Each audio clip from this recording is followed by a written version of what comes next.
नमस्कार दोस्तों। आज हम एक बहुत ही जरूरी और सच कहूं तो एक संवेदनशील विषय पर बात करने वाले हैं। मेडिकल नेग्लिजेंस यानी डॉक्टरी लापरवाही और उससे जुड़ा बायोमेडिकल वेस्ट। ये एक ऐसा टॉपिक है ना जिसे एक मरीज के तौर पर और एक डॉक्टर के तौर पर दोनों के लिए समझना बेहद जरूरी है। चलिए एक सिचुएशन इमेजिन करते हैं। मान लीजिए एक बहुत ही सामान्य सी सर्जरी में कुछ गड़बड़ हो जाती है और पेशेंट को नुकसान हो जाता है। तो अब सवाल ये उठता है कि जिम्मेदार कौन होगा, ये लायबिलिटी आखिर है किसकी। यही वो बड़ा सवाल है जिसका जवाब हम आज के इस सेशन में ढूंढेंगे। तो चलिए अपनी पड़ताल शुरू करते हैं। सबसे पहले हमें यह समझना होगा कि जब कोई मेडिकल प्रोसीजर उम्मीद के मुताबिक नहीं होता तो कानून में जवाबदेही तय करने के लिए आखिर कौन कौन से रास्ते हैं। और देखें, इसे याद रखने के लिए मेरे पास आपके लिए एक जबरदस्त ट्रिक है, TCCP। जी हां, TCCP। ये वो 4 कानूनी रास्ते हैं, tort law, contract law, criminal law और प्रोफेशनल मिसकंडक्ट, जिनके आधार पर किसी डॉक्टर या हॉस्पिटल की जिम्मेदारी तय की जाती है। तो सबसे पहले बात करते हैं टॉर्ट लॉ की। ये सिविल मामलों से जुड़ा है। इसमें लापरवाही तय करने के लिए एक बड़ा मशहूर बोलम टेस्ट इस्तेमाल होता है। अब ये क्या है? आसान भाषा में, अगर एक डॉक्टर ने वही किया जो उस फील्ड के दूसरे काबिल डॉक्टर करते तो उसे लापरवाह नहीं माना जाएगा। और हाँ, इसे साबित करने के लिए 4 चीजें चाहिए: duty, breach, causation and damages. इसे याद रखने का शॉर्टकट है DBCD। अब ये जो स्क्रीन पर आप देख रहे हैं, ये समझना सबसे जरूरी है। सिविल और क्रिमिनल नेग्लिजेंस में आप कह सकते हैं जमीन आसमान का फर्क है।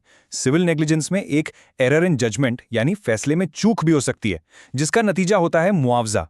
लेकिन क्रिमिनल केस के लिए आपको ग्रॉस नेग्लिजेंस मतलब बहुत बहुत बड़ी लापरवाही साबित करनी पड़ती है, और इसमें IPC 304A के तहत जेल तक की सजा हो सकती है। अच्छा, हमारे TCP फ्रेमवर्क के जो बाकी 2 रास्ते हैं, उनमें एक है कॉन्ट्रैक्चुअल लायबिलिटी, मतलब जब हॉस्पिटल या डॉक्टर अपना कोई वादा, चाहे वो लिखा हो या ना हो, उसे तोड़ दे। और दूसरा है प्रोफेशनल मिसकंडक्ट। इसमें डॉक्टर अपने नैतिक कोड को तोड़ता है, जिसकी जांच नेशनल मेडिकल कमीशन करती है, और सजा के तौर पर डॉक्टर का लाइसेंस तक सस्पेंड हो सकता है।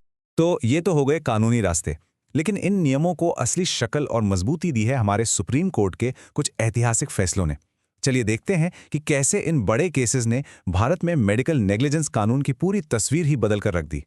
सबसे पहले बात करते हैं इस लैंडमार्क केस की, जेकब मैथ्यू बनाम स्टेट ऑफ पंजाब।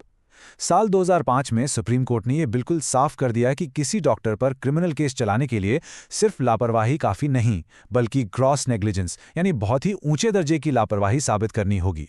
इस एक फैसले ने डॉक्टरों को बेवजह के मुकदमों से एक बहुत बड़ी ढाल। और फिर आया 1995 का ये क्रांतिकारी फैसला, इंडियन मेडिकल एसोसिएशन बनाम VP शांता।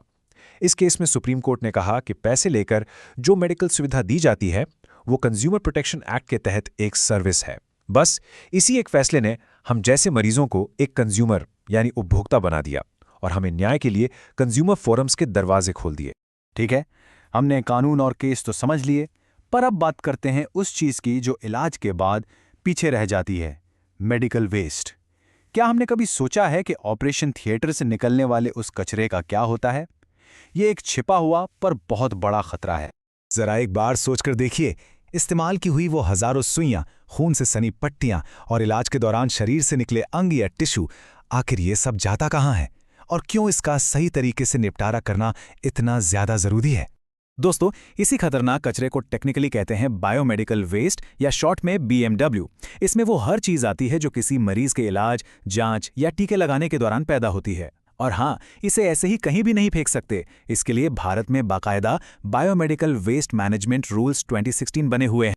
और इन नियमों की जो सबसे जरूरी बात है वो है ये कलर कोडिंग। कचरे को शुरुआत में ही अलग अलग करना होता है। इसकी ट्रिक है YRBG, येलो, रेड, ब्लू और ग्रीन या ब्लैक। जैसा कि आप देख सकते हैं, हर रंग के डिब्बे में एक खास तरह का कचरा जाता है। ऐसा करना इन्फेक्शन को फैलने से रोकने के लिए एब्सोल्युटली क्रूशियल है। चलिए, अब समय है एक सुपर फास्ट रिवीजन का। अगर आपका कोई एग्जाम आने वाला है तो अगले 30 सेकंड में हम सब कुछ दोबारा से पक्का कर लेंगे। तैयार हैं? Let's go. लायबिलिटी के 4 ट्रैक क्या थे? TCCP, tort, contract, criminal and professional misconduct. Negligence साबित करने के लिए क्या चाहिए? हमारी दूसरी trick, DBCD, duty, breach, causation and damages. और आखिर में बायोमेडिकल वेस्ट का colour code YRBG, yellow, red, blue and green black. शानदार। रिवीजन तो हो गया। अब चलिए फटाफट कुछ सवालों से आपकी नॉलेज को टेस्ट करते हैं, ताकि ये सारे जरूरी पॉइंट्स आपके दिमाग में हमेशा के लिए बैठ जाएं। तो पहला सवाल ये रहा, सिविल यानी टॉर्ट और क्रिमिनल मेडिकल नेग्लिजेंस में सबसे बड़ा, सबसे मुख्य अंतर क्या है? जरा सोचिए। इसका जवाब है द स्टैंडर्ड ऑफ प्रूफ, यानी सबूत का स्टैंडर्ड। सिविल केस के लिए बस एक एरर इन जजमेंट दिखाना काफी हो सकता है, लेकिन क्रिमिनल केस के लिए आपको ग्रॉस नेग्लिजेंस मतलब बहुत ही ज्यादा गंभीर लापरवाही साबित करनी होगी। ठीक है, अगला सवाल।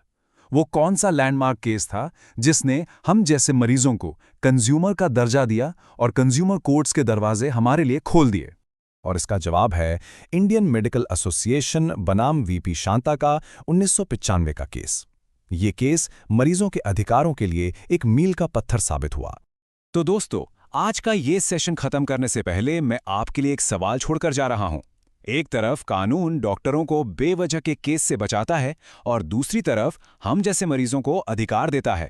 आपको क्या लगता है, क्या हमारे कानून में ये संतुलन, ये बैलेंस एकदम सही है या इसमें किसी बदलाव की जरूरत है? इस पर जरूर सोचिएगा।